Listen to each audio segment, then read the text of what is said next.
High বন্ধুরা, আজকে তোমাদের সাথে একটা নতুন রেসিপি শেয়ার করব। কাঁচা রাজমার ডাল।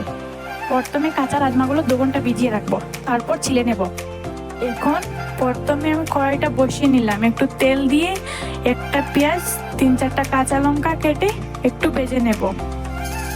এখন রাজমাগুলো ঢেলে নিলাম, একটু বেজে তারপরে 2টো টমেটো কেটে দিয়ে দিলাম। টমেটোর সাথে রাজমাগুলো একটু ভেজে নিলাম, তারপরে একটু জল দিয়ে দিলাম।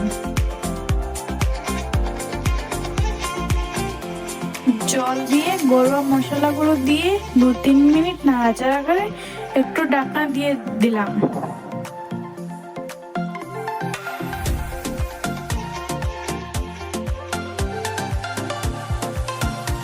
একটু সময় ফুটিয়ে এসেছে, এবার টেস্ট অনুযায়ী সল্ট দিয়ে দিলাম। তারপরে একটু ঢাকনা দিয়ে আধা ঘন্টার মতো এটাকে ফুটিয়ে নিলাম। তারপরে ধনিয়া পাতা অ্যাড করে একটু নাড়াচাড়া করে নামিয়ে নিলাম। এবার রেডি।